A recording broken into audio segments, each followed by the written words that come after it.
ಇದರಲ್ಲಿ ನಮ್ಮ PDF ಬಿಟ್ಟರೆ ಒಂದು ಕಾಪಿ ತೋರಿಸಿ. ಅಶ್ಲೀಲ ವಿಷಯದ ಬಗ್ಗೆ ಪ್ರಸ್ತಾಪ ಮಾಡಿದ್ದು ತಮ್ಮೆಲ್ಲರಿಗೂ ಗೊತ್ತಿದ್ದ ವಿಷಯ.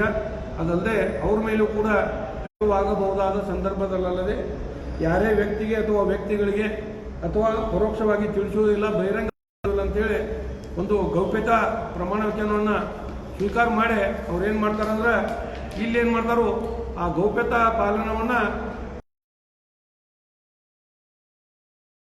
ಬಗೆದಂಥ ಅಪಚಾರ ಹೇಳ್ತದೆ. ಯಾಕಂದ್ರೆ ಪ್ರಮಾಣ ವಚನ ಮಾಡಿದಂತೆ ನಡೆಯದೆ ಈ ಮಾಡುವ ಮೂಲಕ ಗೌಪ್ಯತೆಯನ್ನು ಕಾಪಾಡುವಲ್ಲಿ ಅವರು ವಿಫಲರಾಗಿ ಈ ಸಂವಿಧಾನಕ್ಕೆ ಬಗೆದಂಥ ಅಪಚಾರ ಅಂತ ಹೇಳಿ ಬಯಸ್ತಾ ಇದ್ದೀನಿ. ಅದಲ್ಲೇ ಇದು ಸುಮಾರು 18 ಜನ ಶಾಸಕರು ಅಮಾನತು ಆಗುವ ಮಟ್ಟಿಗೆ ಸದನದಲ್ಲಿ ಗಲಾಟೆಯಾಗಿ ಇಡೀ ರಾಷ್ಟ್ರವೇ ಕರ್ನಾಟಕದಂತೆ ತಿರುಗಿ ನೋಡುವಂತೆ ಮಾಡಿ ಈ ರಾಜ್ಯದ ಮಾನ ಮರ್ಯಾದೆ ಕೂಡ ಇದರಿಂದ ಹೋಯ್ತಂತ ಹೇಳಿ ಬಯಸ್ತಾ ಇದ್ದೀನಿ.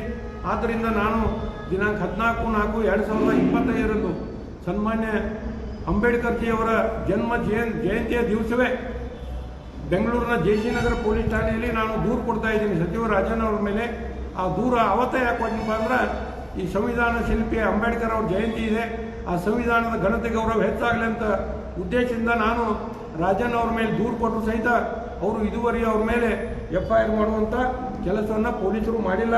ಇಲ್ಲಿ ಏನು ಹೇಳ್ತದೆ ಈ ಕಾನೂನಿನಲ್ಲಿ ಭಾರತೀಯ ನಾಗರಿಕ ಸುರಕ್ಷಾ ಸಂಹಿತೆ 2023ರ ಕಲಂ 173ರಲ್ಲಿ ಇವತ್ತು ನಾವು ಯಾವುದೇ ಪೊಲೀಸ್ ಠಾಣೆಯಲ್ಲಿ ದೂರು ಕೊಟ್ಟ ನಂತರ ಆ ದೂರಿನಲ್ಲಿರ್ತಕ್ಕಂಥ ಆಪಾದಿತ ವ್ಯಕ್ತಿಯ ಮೇಲೆ 24ರಿಂದ 48 ಗಂಟೆ ಒಳಗಾಗಿ ಒಂದು ಪ್ರಥಮ ವರ್ತಮಾನ ವರದಿ ಅಂದರೆ FIR ದಾಖಲಿಸಿ ಸಂಬಂಧಪಟ್ಟ ನ್ಯಾಯಾಲಯಕ್ಕೆ ಅದನ್ನು ಹಾಜರುಪಡಿಸಬೇಕಂತೇಳಿ ಇಲ್ಲಿ ಕಾನೂನು ಬರೆದಿದೆ. ಸರ್ಕಾರ ಸಂವಿಧಾನದಲ್ಲಿ ಕಾನೂನು ಇದೆ.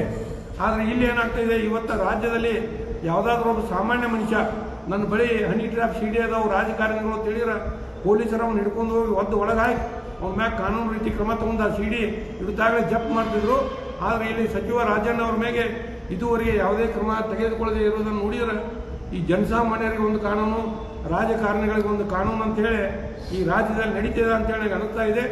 ಆದ್ದರಿಂದ ನಾನು ಇವತ್ತು ಏನು ಮಾಡಿದ್ದೀನಪ್ಪ ಅಂದ್ರೆ ರಾಜಣ್ಣ ಅವ್ರ ಮೇಲೆ ನ್ಯಾಯಾಲಯದಲ್ಲಿ ಪ್ರಕರಣ ದಾಖಲಿಸಿದಾಗ ಮಾತ್ರ ಇದಕ್ಕೊಂದು ಇತಿಶ್ರೀ ಆಗ್ತದೆ ಅಂತ ಹೇಳ್ತಾರೆ ನಾನು ನ್ಯಾಯಾಲಯದಲ್ಲಿ ಪ್ರಕರಣ ದಾಖಲಿಸಲಿಕ್ಕೆ ತೀರ್ಮಾನ ಮಾಡಿದ್ದೀನಿ.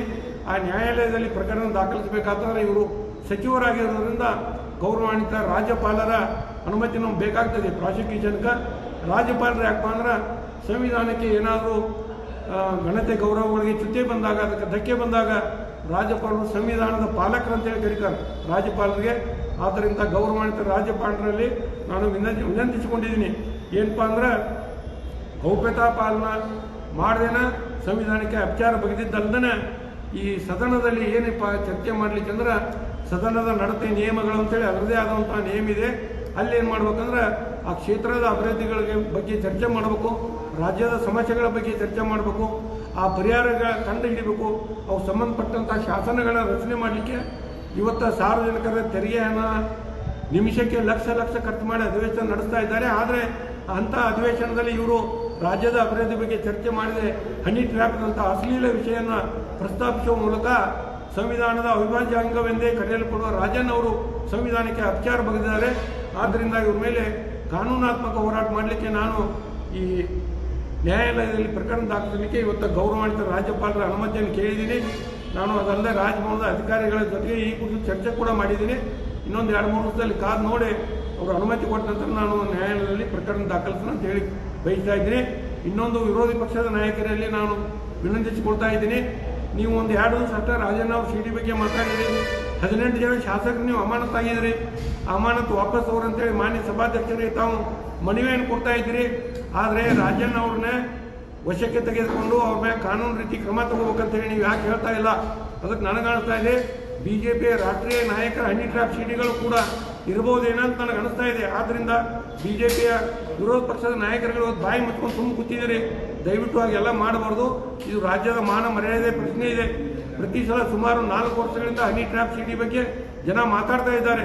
ಜನರ ತಲೆಯಲ್ಲಿ ಗೊಂದಲ ನಿವಾರಿಸಲಿಕ್ಕೆ ತಾವು ಕೂಡ ಈ ಕಾನೂನಾತ್ಮಕ ಹೋರಾಟದಲ್ಲಿ ಭಾಗಿಯಾಗಬೇಕಂತೇಳಿ ರಾಜ್ಯದ ಜನರ ಪರವಾಗಿ ವಿರೋಧ ಪಕ್ಷದ ನಾಯಕರಲ್ಲಿ ಕೇಳ್ತಾ ಇದ್ದೀನಿ. ಭೀಮಪ್ಪಗಡ ಮಾಹಿತಿ ಹಕ್ಕು ಕಾರ್ಯಕರ್ತ ಮೂಡಲಿ.